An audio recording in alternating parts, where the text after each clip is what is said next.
Hello everyone, आप सभी का स्वागत है आपके यूट्यूब चैनल पे। तो आज हम लोग सीरीज का तीसरा पार्ट देखने वाले हैं और आज का हमारा टॉपिक है वो रहेगा झारखंड के प्रमुख स्थलों के उपनाम तथा नए नाम।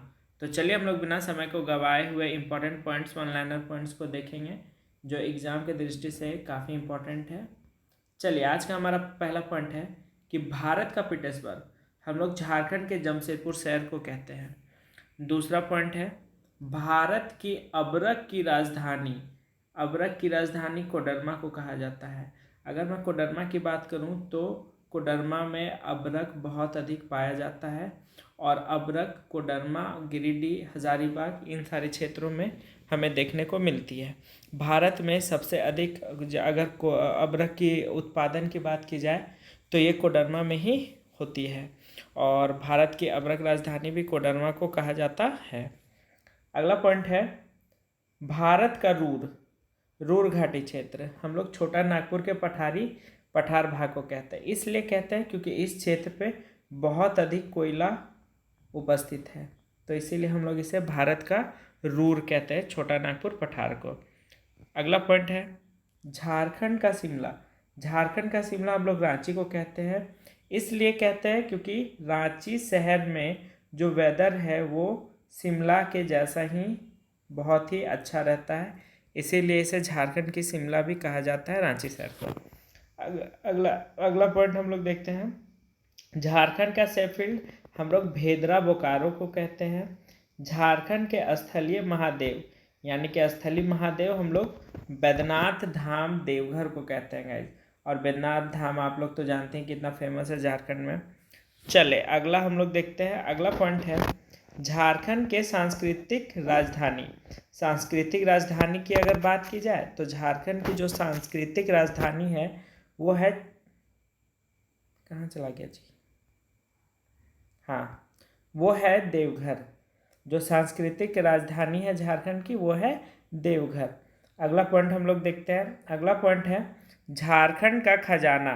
तो झारखंड का खजाना छोटा नागपुर के पठार को कहा जाता है। इसलिए कहा जाता है क्योंकि इस पठार के अंतर्गत बहुत सारे खनिज संसाधन उपस्थित हैं, पाए जाते हैं, इसीलिए इसे झारखंड का खजाना कहा जाता है, छोटा नागपुर पठार को।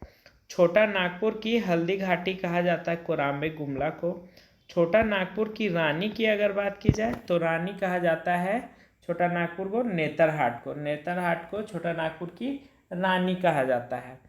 छोटा नागपुर का अगर प्रवेश द्वार की बात की जाए तो प्रवेश द्वार छोटा नागपुर का चतरा है। बंगाल की राजधानी की बात की जाए तो राजमहल क्षेत्र है, पहले के ज़माना में कहा जाता था।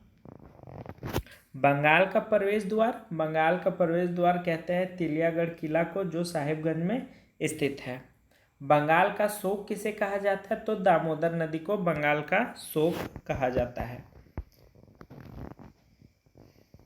खदानों का शहर हम लोग धनबाद को कहते हैं। इसलिए कहते हैं गाइस क्योंकि इंडिया में बहुत अधिक कोयले का जो माइनिंग है वो धनबाद में होता है। यहाँ पे बहुत अधिक मात्रा में कोयला उपस्थित है, इसीलिए इसे खदानों का शहर के नाम से भी जाना जाता है। अगर झारखंड में बात करूँ मंदिरों का शहर, तो मंदिरों का शहर देवघर को कहा जाता है। चले अगला हम लोग देखते हैं शहीदों का नगर झारखंड में हम लोग रांची को कहते हैं। इसलिए कहते हैं क्योंकि आज़ादी के समय और 1857 और उससे भी पहले जब क्रांतियाँ हुई अंग्रेज़ों के विरुद्ध, तो झारखंड के रांची शहर के बहुत सारे ऐसे व्यक्ति थे जिन्होंने लड़ाई में भाग लिया और अपने प्राण त्याग दिए हम लोग की आज़ादी के लिए, तो इसीलिए शहीदों का नगर रांची को कहा जाता है। हजार बागों का शहर हजारीबाग को कहा जाता है, क्योंकि कहा जाता है कि हजारीबाग ज़िले में हजार बाग यानी कि बाग मतलब होता है ना जहाँ पेड़ वेड़ लगे होते हैं खूबसूरत सा, वो थे, तो इसीलिए उसका नाम हजारीबाग पड़ा था। चले झरनों का शहर हम लोग रांची को कहते हैं क्योंकि रांची में बहुत अधिक और बहुत खूबसूरत झरने उपस्थित है, इसीलिए इसे झरनों का शहर कहा जाता है। जैसे कि जो यहाँ पढ़ाई करते हो तो उन लोगों को पता होगा हुंड्रू फॉल हो गया, जोना फॉल हो गया, और भी बहुत सारे छोटे छोटे फॉल है, तो वो सब बहुत खूबसूरत फॉल है, इसीलिए झरनों का शहर रांची को कहा जाता है। मंदिरों का गांव हम लोग मालूटी को कहते हैं, मलुटी को कहते हैं। और ये मलुटी दुमका में स्थित है, यहाँ पे बहुत अधिक मंदिर पाए जाते हैं। हल्दी घाटी मंदिर की बात की जाए तो ये वासुदेव राय मंदिर गुमला को कहते हैं हम लोग, हल्दी घाटी का मंदिर। चले अगला पॉइंट हम लोग देखते हैं। पत्थर पर लिखी कविता कहाँ है, किसके नाम से जाना जाता है? तो जो पत्थर पर लिखी कविता है वो सूर्य मंदिर रांची है। अगर मैं बात करूँ सूर्य मंदिर रांची की, तो आप रांची से जमशेदपुर वाले रास्ते पूरब की ओर जब जाइएगा तो आपको सूर्य मंदिर के दर्शन होंगे। तो वही सूर्य मंदिर को पत्थर की लिखी हुई कविता वहाँ पे उपस्थित है। चलें, कारखानों का शहर हम लोग जमशेदपुर को कहते हैं, क्योंकि यहाँ पे टाटा स्टील उपस्थित है, इसीलिए इसे कारखानों का शहर भी कहा जाता है। गाँव में बसा शहर, अगर मैं बात करूँ गांव में बसा शहर, तो मैक्लुक्सीगंज को कहा जाता है। यह मैक्लुक्सीगंज चतरा, हजारीबाग से चतरा जाने वाले रास्ते में आपको मिलेगा। और ये विश्व का एकमात्र एंग्लो इंडियन ग्राम है मैक्लुक्सीगंज। यहाँ पे एंग्लो इंडियन लोग निवास करते थे बहुत पहले के समय से ही, यानी कि ब्रिटिशर्स लोग। और ये अभी भी है गाइज, अगर आप मैक्लुक्सीगंज जाओगे तो वहाँ पे बहुत सारी ऐसी महिलाएं और परिवार हैं जो ब्रिटिशर्स के समय से यहीं पे रह गए, एंग्लो इंडियन थे, और वो हिंदी भी बोलते हैं और इंग्लिश भी बहुत अच्छा बोल लेते हैं। चले अगला हम लोग देखते हैं पॉइंट। अगला पॉइंट है कारखानों का कारखाना एचईसी को कहा जाता है। एचईसी बेसिकली स्थित है रांची में। और अगर मैं एचईसी की बात करूं तो एचईसी बहुत सारी चीज़ों जो आयरन है उससे प्रख्यात एक फैक्ट्री है। और यहाँ पे बहुत सारे बड़े बड़े पार्ट्स बनाए जाते हैं लोहे के, जैसे कि रॉकेट्स के हो गए, ट्रेन के हो गए, प्लेन के हो गए, ये सारे पार्ट्स से इवन दो यहाँ पे बनाए जाते हैं। और अभी हाल ही में जो चंद्रयान 3 लॉन्च हुआ था भारत का, उसके भी पार्ट्स एचईसी से ही बन के गया था गाइस। तो एचईसी कहाँ पे स्थित है? रांची में स्थित है, और इसे कारखानों का कारखाना भी कहा जाता है। इस्पात नगरी हम लोग कहते हैं जमशेदपुर को। बेसिकली टाटा स्टील के लिए फेमस है, इस्पात के लिए ही, तो इसे इस्पात नगरी कहते हैं जमशेदपुर को।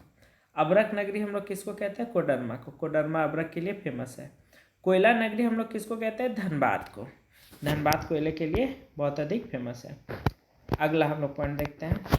झारखंड की कोयला राजधानी धनबाद है। खेल नगरी हम लोग झारखंड का किसको कहते हैं? जमशेदपुर को कहते हैं। मोटरिस्टस पैराडाइज कहाँ पे? रांची में स्थित है। अगला पॉइंट हम लोग देखते हैं। पंडे पुजारी की नगरी बासुकीनाथ दुमका। पंडे पुजारी की नगरी किसे कहते हैं हम लोग? बासुकीनाथ दुमका को कहते हैं। 700 पहाड़ियों का क्षेत्र हम लोग किसे कहते हैं? सारंडा को कहते हैं। अगला पॉइंट हम लोग देख लेते हैं। सूर्योदय एवं सूर्यास्त के सुंदर स्थल कहाँ है? नेतरहाट। तो नेतरहाट बेसिकली हम लोग एक टूरिस्ट प्लेस भी है, और झारखंड का अगर मैं बात करूं तो वहाँ पे सबसे अधिक ठंड भी है, बहुत सारे पहाड़ी भी है, और वहाँ पे जो सनसेट और सनराइज़ है वो बहुत ही फेमस है गाइस। तो इसे हम लोग सूर्यास्त या सूर्योदय का सुंदर स्थल भी कहते हैं नेतरहाट को। पहाड़ियों की मलिका भी नेतरहाट को कहा जाता है। झारखंड की हम्पी किसे कहते हैं हम लोग? तो द्वैसा का किला को कहते हैं। झारखंड का हम्पी हम लोग किसे कहते हैं? द्वैसा के किला को भी कहते हैं। चले कुछ हम लोग और पॉइंट देख रहे हैं। पुराने स्थलों के नए नाम, यानी कि वैसे नाम जो पुराने टाइम में अलग थे और अभी वर्तमान में उसके नाम बदलकर कुछ और हो गए। चलिए पहला देखते हैं। पुंड या पुंड्र, ये कहा जाता था छोटा नागपुर को। नरीखंड जंगल तराई, ये कहा जाता था संथाल परगना वाले क्षेत्र को। विल्किंसनगंज पहले कहा जाता था रांची को। किशुनपुर भी पहले रांची को ही कहा जाता था। पालून पहले कहा जाता था पलामू को। बजराबाग पहले कहा जाता था डाल्टनगंज को। मतलब पहले बजराबाग कहा जाता था, अभी वर्तमान में डाल्टनगंज कहा जाता है। डाल्टनगंज अभी अब इसको कहा जाता है मेदिनीनगर। चलें, साक्षी, साक्षी अभी क्या बन गया, जमशेदपुर बन गया। बैजनाथ मठ, बैजनाथ धाम को कहा जाता था। गुप्त काशी मलूटी को कहा जाता था। माराफारी बोकारो को। मोरखी मयूराक्षी नदी को। टेम्पल ग्राउंड किनन स्टेडियम को। टिस्को टाटा स्टील को कहा जाता था गाइस। और इसी के साथ हमारा आज का सीरीज भी ख़त्म होता है। छोटा सीरीज है गाइज, आप आराम से इसको पढ़ सकते हैं, 5 से 10 मिनट के अंदर ये ख़त्म हो जाता है। आप इसे फास्ट करके पढ़ेंगे तो और तुरंत ख़त्म हो जाएगा। इसलिए हम लोग छोटा बना रहे हैं क्योंकि आप लोग को कम समय में ज़्यादा पढ़ के निकल जाना है मेन मेन पॉइंट को। और ये सारे पॉइंट्स मैं बता दूँ एग्जाम के दृष्टि से काफ़ी ज़्यादा महत्वपूर्ण हो जाते हैं। तो आप इसे अगर यहाँ तक देख रहे हैं इसका मतलब आप बहुत ज़्यादा इंटरेस्टेड हैं। आपको अगर मेरा सीरीज़ अच्छा लग रहा है तो आप मुझे लाइक शेयर सब्सक्राइब कर सकते हैं, क्योंकि आपका एक छोटा सा लाइक और सब्सक्राइब से मुझे काफ़ी ज़्यादा मोटिवेशन मिलता है आप लोग को वीडियो बनाने के लिए। तो हम लोग मिलते हैं अगले वीडियो पे, तब तक के लिए बहुत बहुत धन्यवाद। ख्याल रखें और अपना पढ़ाई करते रहें।